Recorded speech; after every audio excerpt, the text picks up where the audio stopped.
உலக சுகாதார தினத்தை முன்னிட்டு அன்றாட வாழ்க்கையில நம்ம ஆரோக்கியத்திற்கு எவ்வளவு முக்கியத்துவம் கொடுக்கணுங்கிறதுக்காக ஸ்ரீ ராமகிருஷ்ணா மருத்துவமனையின் மருத்துவர் consultant surgeon and head of the department doctor V Sarveswaran நம்ம கூட பேச போறாரு.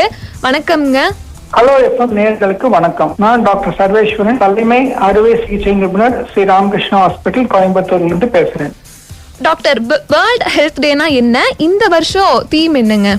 வேர்ல்ட் ஹெல்த் டே, உலக சுகாதார தினம் என்பது நம்ம வருஷம் ஏப்ரல் மாதம் 7ஆம் தேதி கொண்டாடப்படுகிறது. இது வேர்ல்ட் ஹெல்த் ஆர்கனைசேஷனாக கொண்டாடப்படுகிறது. இது நம்ம இந்த வருஷம் ஒவ்வொரு வருடம் ஒவ்வொரு தீம் இருக்கும், ஒரு கருத்து சொல்லுவாங்க. இந்த வருடத்தின் கருத்து together for health, stand with science.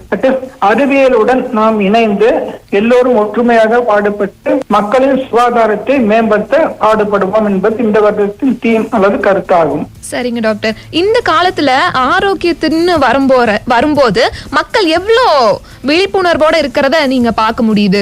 ஒன்று இருந்ததை விட இப்பொழுது மக்களுக்கு ஒரு விழிப்புணர்வு அதிகமாக தான் இருக்கிறது. அது நம்மளுடைய இந்த மாதிரி ஒரு டிஜிட்டல் ப்ரமோஷன் இல்லாட்டி சோசியல் மீடியா, இதனால கொஞ்சம் இம்ப்ரூவ் ஆயிட்டு வருது. பட் மேன்மேலும் மக்களுடைய ஹெல்த் கான்சியஸ்னஸ் அதிகமானால் நம்ம சுகாதார லெவல் இன்னும் மேம்பாடாகும். சோ மக்கள் நோயின்றி வாழ முடியும். சரிங்க, நம்ம இன்னும் டாக்டர் கிட்ட பேசி நிறைய தெரிஞ்சுக்கலாம். தொடர்ந்து இணைஞ்சிருங்க. நீங்க கேட்டுட்டு இருக்கிறது ஹலோ எஃப்எம், தமிழரின் பேச்சு, தமிழகத்தின் மூச்சு. இன்னைக்கு உலக சுகாதார தினத்தை முன்னிட்டு அன்றாட வாழ்க்கையில நம்ம ஆரோக்கியத்துக்கு எவ்வளவு முக்கியத்துவம் கொடுக்கணுங்கிறத ஸ்ரீ ராமகிருஷ்ணா மருத்துவமனையின் மருத்துவர், consultant surgeon and head of the department doctor V Sarveswaran நம்ம கூட பேசிட்டு இருக்கிறாரு. தொடர்ந்து பேசலாம். ஹெல்த்னு சொன்னாலே எல்லாருமே பிசிக்கல் ஹெல்த் பத்தி மட்டும் தான் நினைப்பாங்க இல்லைங்களா? ஆனா மென்டல் ஹெல்த்தும் எந்த அளவுக்கு முக்கியங்க? ஹெல்த்ங்கிறது பிசிக்கல் ஹெல்த் மட்டும் இல்லைங்க, wellbeing of mental physical wellbeing.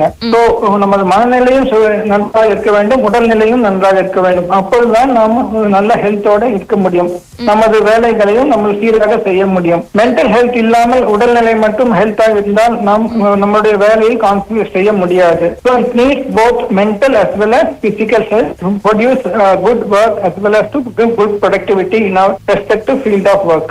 கண்டிப்பாங்க. மென்டல் ஹெல்த் பாத்துக்க என்ன நல்லா பண்ணலாம்? மென்டல் ஹெல்த் இல்லாத போறதுக்கு டென்ஷன், ஸ்ட்ரெஸ் தான் முக்கியமான காரணமாக கருதப்படுகிறது. மென்டல் ஹெல்த் ஸ்ட்ரெஸ் இல்லாமல் வாழ்வது மிகவும் முக்கியம். ஸ்ட்ரெஸ்ஸுக்கு காரணம் நம்ம வேலை செய்யும் இடத்துல ஸ்ட்ரெஸ், அல்லது வீட்டில் ஸ்ட்ரெஸ்ஸோ, அல்லது the world is moving very very fast. இந்த ஸ்ட்ரெஸ் இந்த ஃபாஸ்ட் மூவிங் வேர்ல்டோட கோப் அப் பண்ண முடியறதில்ல. நிறைய பேர்னால கோப் அப் பண்ண முடியல. ஒன்றா அவங்களுடைய வேலை செய்யும் இடத்துலயோ அல்லது வீட்டிலயோ நிறைய டென்ஷன், ஸ்ட்ரெஸ் இருக்கறனால மென்டல் ஹெல்த் கெட்டிங் ஸ்பாயில்.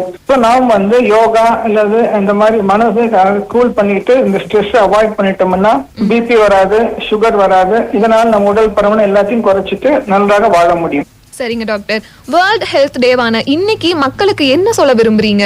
இந்த உலக சுகாதார தினத்தில் ஹலோ எஃப்எம் நேயர்களுக்கு நாம் கூறுவது என்னவென்றால், எல்லோரும் உடல்நிலை, தங்களுடைய உடல்நிலை பற்றி பாதுகாத்துக் கொள்ள வேண்டும். நோயின்றி வாழ்வதே மிகவும் முக்கியம். அதற்காக நாம் சில மணி நேரம் யோகா பயிற்சி, இல்லாத சர்க்கரை வியாதி வராமல், உடல் பருமன் ஏறாமல் பார்த்துக்கொண்டு நன்றாக ஆரோக்கியமாக வாழ வேண்டும் என்று எல்லோரையும் வாழ்த்துகின்றேன். நன்றி, வணக்கம். நன்றி டாக்டர். நிறைய பேத்துக்கு நிறைய விஷயங்கள், எவ்வளவு ஆரோக்கியம்னா அது எவ்வளவு முக்கியம் அப்படிங்கறத புரிய வச்சிருக்கிறீங்க. நன்றி.